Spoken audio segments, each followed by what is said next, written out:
ఏమీ లేనటువంటి దానికి వాళ్ళ షేర్స్ వాళ్ళ వాటాలు పంచుకోవడానికి పడుతున్నటువంటి తాపత్రయం చూస్తుంటే ఏంటంటే ఆంధ్ర రాష్ట్ర ప్రజలు నవ్వుకుంటున్నారు. సార్ మీరు అన్నారు పునాది రాయి కూడా పడకముందే అని.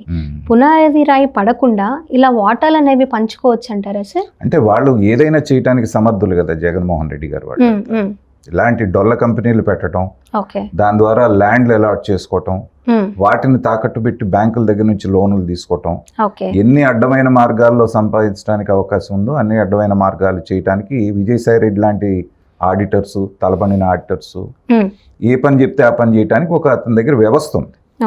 ఆ వ్యవస్థని వాడుకొని ఇలాంటి పనులని చేశారు. అంతా సక్రమంగా జరిగిన రోజు అంతా బాగుంది.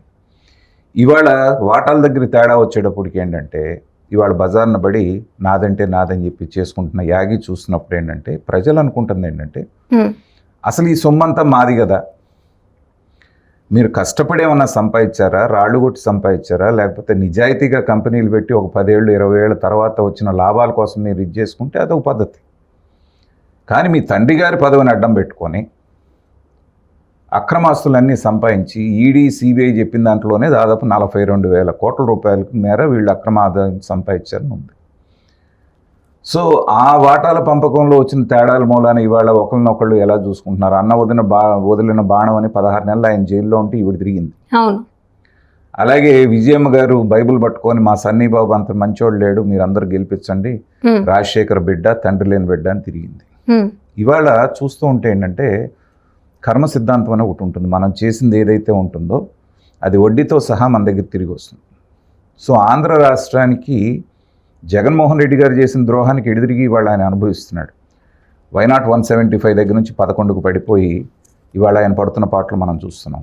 కానీ విజయమ్మ గారికి తర్వాత షర్మిల గారికి ఈ పరిస్థితి ఎందుకు వచ్చిందంటే అలాంటి మనస్తత్వం కలిగినటువంటి దుర్మార్గపు ఆలోచనలు ఉన్నటువంటి వ్యక్తిని సపోర్ట్ చేసి అధికారంలోకి తీసుకురావడానికి వీళ్ళ వంతు పాత్ర వీళ్ళు కూడా పోషించారు.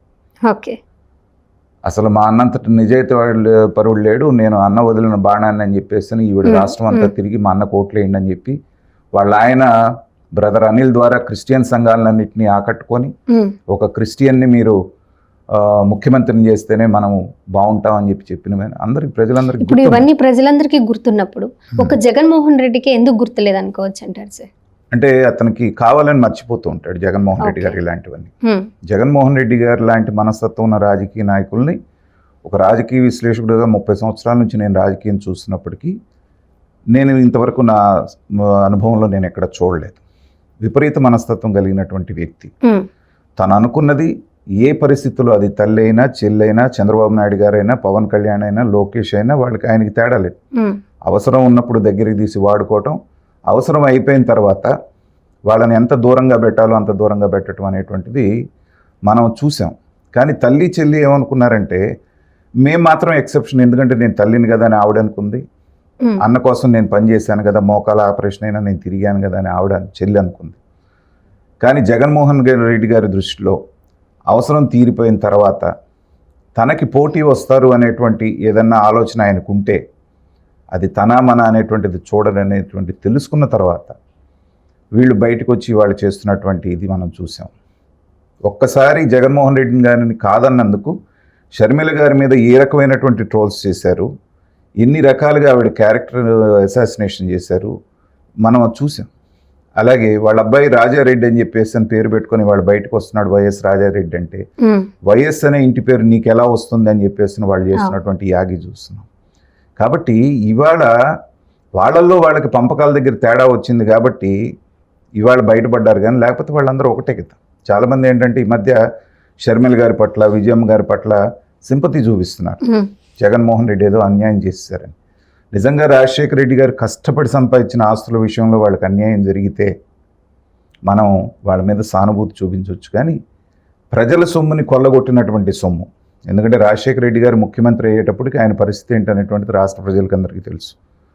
గడవటం కష్టంగా ఉంది కాబట్టి నేను ఇల్లు అమ్ముకుంటాను, రెగ్యులరైజ్ చేయండి అని చంద్రబాబు నాయుడు గారిని ఆయన అర్జీ పెట్టుకున్నారు. అది ఆయన పరిస్థితి.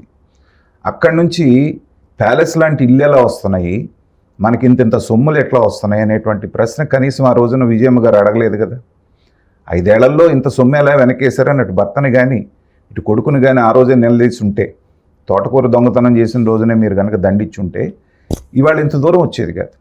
ఆ రోజునంతా బ్రహ్మాండంగా సంపాదిస్తున్నాడు మా సన్నీ బాబు అనుకున్నది ఇవాళ బాధపడాల్సినటువంటి పరిస్థితి వస్తుంది. ఆ ప్లేట్ అథారిటీ ఏం చెప్తోంది, లేకపోతే అది విజయమ్మ గారు కరెక్టా, జగన్మోహన్ రెడ్డి గారు కరెక్టా అనేటువంటి దాంతో ప్రజలకి ఏం నిమిత్తం లేదు, ఈ రాష్ట్రానికి నిమిత్తం లేదు. అంత ఫ్యామిలీ ఇష్యూస్, అదంతా ఫ్యామిలీ ఇష్యూ. కానీ ఏదైనా సరే బాటమ్ లైన్లో మనం చెప్పుకోవాల్సింది ఏంటంటే వాళ్ళు దోచుకున్న సొమ్ము పంచుకోవటంలో వచ్చిన డిఫరెన్సెస్ ప్రజల సొమ్ము కాబట్టి వాళ్ళు కొట్టుకుంటున్నారు. ప్రజల దృష్టిలో మరింత పలసన అయిపోతుంది ఆ ఫ్యామిలీ. ఎందుకంటే ఉన్నాయి ఆస్తులు అందరికీ ఉన్నాయి.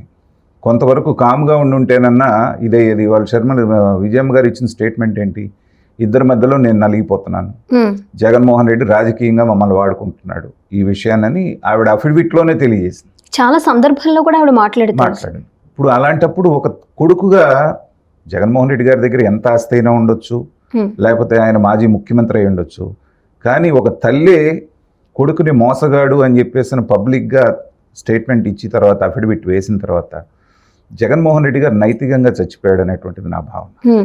కాబట్టి ఎవరు గెలుస్తారనేది కాలం నిర్ణయించినా ప్రజల దృష్టిలో మాత్రం వీళ్ళు ఏనాడో ఓడిపోయారు, ఇంకా దాన్ని మరింతగా వాళ్ళు దిగజార్చుకునేటువంటి పరిస్థితికి వాళ్ళు వెళ్తున్నారు. సార్, ఇప్పుడు మీరు గెలవడానికి, అలాగే జగన్మోహన్ రెడ్డి గారు జైలు నుంచి బయటికి రావడానికి తల్లితో పాటు చెల్లి పాత్ర ఎంత ఉందో ప్రజలకి తెలుసు, చూస్తున్న వాళ్ళందరికీ తెలుసు. అలాగే ఓడిపోవడానికి కూడా అంతే ప్రభావం ఖచ్చితంగా ఉంటుంది. మరి చేంజెస్ వచ్చాయనుకుంటున్నారా జగన్మోహన్ రెడ్డి గారు, లేకపోతే అదే పందాలో ముందుకు వెళ్తున్నారు అనుకుంటున్నారు? తెలుగులో ఒక సామెత ఉందమ్మా, మొండివాడు రాజు కంటే బలవంతుడు అంటాడు. జగన్మోహన్ రెడ్డి అనేటువంటి వ్యక్తి మొండివాడు. దీని మూలన మంచి జరుగుతుందా చెడు జరుగుతుందా అనేటువంటిది ఆయన ఆలోచించడు. జరిగినటువంటి దెబ్బలు, తిన్నటువంటి దెబ్బల నుంచి ఎలాంటి గుణపాఠం ఆయన నేర్చుకోడు. ఇవాళ ఈ సంవత్సరం 3 నెలలుగా అతను బిహేవ్ చేస్తున్నటువంటి పద్ధతి, ఒక ప్రతిపక్ష నాయకుడిగా చేస్తున్న పరామర్శలు, మాట్లాడుతున్నటువంటి మాటలు చూస్తే ఏంటంటే మాలాంటి రాజకీయ విశ్లేషకులకి జగన్మోహన్ రెడ్డి గారు మారేటువంటి మనిషి కాదనేటువంటిది మరొకసారి నిర్ధారణ.